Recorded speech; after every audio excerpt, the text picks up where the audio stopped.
என்னடா இது இப்படி இருக்குது வாழைப்பழம், இதை வச்சு என்ன செய்ய போகிறாங்க அப்படின்னு தானே பார்க்க போகிறீங்க. ஸோ இதில் ஒரு சூப்பரான ஸ்வீட் ரெசிபி தான் நான் இன்றைக்கி பண்ண போகிறேன். ஸோ இதை வாழைப்பழத்தில் பண்ணாங்க அப்படின்னா நீங்கள் யாருமே நம்ப மாட்டீங்க, அந்த அளவுக்கு ரொம்ப டேஸ்டியாக வந்திருக்கு. ஸோ இந்த வாழைப்பழத்தில் நான் என்ன செய்ய போகிறேன் அப்படின்றத பார்க்கறதுக்கு முன்னாடி என்னோடய சேனலை சப்ஸ்கிரைப் பண்ணுங்கள், மறக்காமல் பெல் ஐக்கானையும் கிளிக் பண்ணுங்கள், அப்படியே லைக் அண்ட் ஷேர் பட்டனையும் தட்டி விட்டு போங்க. வாங்க வீடியோக்குள்ளே போகலாம். ஸோ உங்கள் பசங்க வந்து வாழைப்பழம்லாம் சாப்பிட மாட்டாங்களா? வாழைப்பழத்தில் இருக்க சத்துக்கள் குழந்தைங்களுக்கு முழுமையாக போய் சேரணும்னா இது மாதிரி நீங்கள் பணியாரம் டைப்பில் வந்து செஞ்சு கொடுங்க, ரொம்ப விரும்பி சாப்பிடுவாங்க. ஸோ இது மாதிரி கனிஞ்ச வாழைப்பழம் வந்து ரொம்ப ரொம்ப டேஸ்டியாக இருக்கும். ஸோ அதில் வந்து ஒரு சூப்பரான பணியாரம் எப்படி செய்யுதுன்னு பார்க்கலாம்.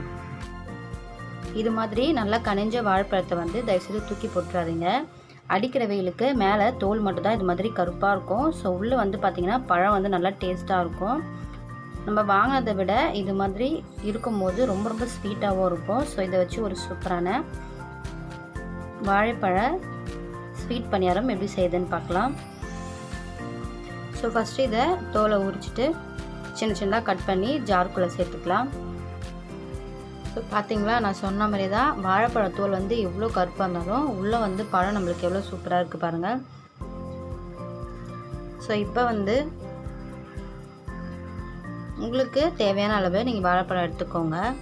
1 கப் அளவு அன்றைக்கி கோதுமை மாவு சேர்த்துக்கிறேன். ஸோ கூடவே ஒரு 3 ஏலக்காய்,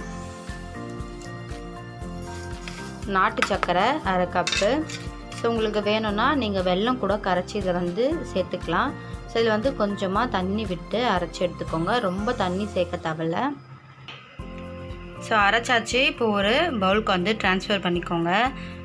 ஸோ சுகர் வந்து பார்த்திங்கன்னா கம்மியாகவே யூஸ் பண்ணிக்கோங்க, ஏன்னா வாழைப்பழமே வந்து ஓவர் ஸ்வீட்டாக தான் இருக்கும். ஸோ உங்களுக்கு வந்து நீங்கள் ஒயிட் சுகர் கூட ஆட் பண்ணிக்கலாம். இதில் உங்களுக்கு தேவை அப்படின்னா நீங்கள் வந்து தேங்காய் கூட நல்லா துருவி வந்து சேர்த்துக்கோங்க. ஸோ இது ஒரு 1/4 மணி நேரம் போல் அப்படியே ரெஸ்ட்டு விட்டுட்டு அதுக்கப்புறமா எடுத்து நம்ம குழி பணியாரம் செஞ்சுக்கலாம்.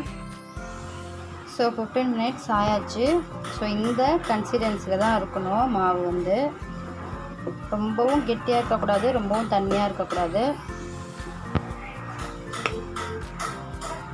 ஸோ இப்போ பணியாரக்கல்லை அடுப்பில் வச்சுக்கோங்க, வச்சுட்டு கொஞ்சமாக எண்ணெய் ஊற்றிக்கோங்க.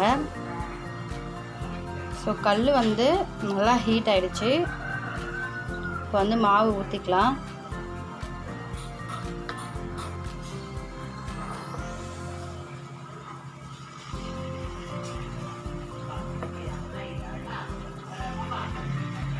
ஸோ கொஞ்சம் கொஞ்சமாக வந்து ஊற்றிக்கோங்க, ஃபுல்லாக வந்து ஊற்ற வேண்டாம், ஏன்னா அது வெந்து வரும்போது நமக்கு கரெக்டாக இருக்கும். ஸோ லோ ஃப்ளேம்லேயே வச்சு ஊற்றிக்கோங்க.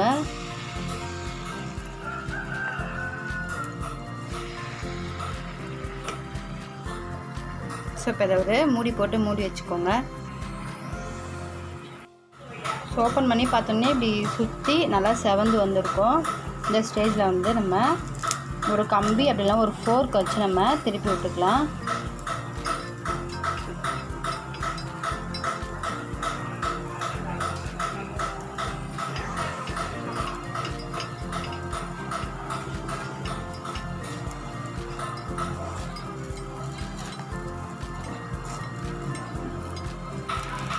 ஸோ இதே மாதிரியே எல்லாத்தையும் நல்லா திருப்பி விட்டுக்கோங்க. எல்லாத்தையும் திருப்பி விட்டாச்சு. எல்லாத்துலேயும் சும்மா ஒரு ட்ராப் போல் வந்து அவ்வளோதான் ஃப்ரெண்ட்ஸ், நம்மளோட சூப்பர் அண்ட் சுவையான பனானா ஸ்வீட் குழி பணியாரம் வந்து ரெடி ஆகிடுச்சு. ஸோ உங்கள் வீட்லேயும் அது மாதிரி வாழைப்பழம் இருந்துச்சுன்னா அதை வந்து தூக்கி போடாமல் இது மாதிரி செஞ்சு சாப்பிடுங்க, ரொம்ப ரொம்ப ஹெல்த்தியாக இருக்கும்.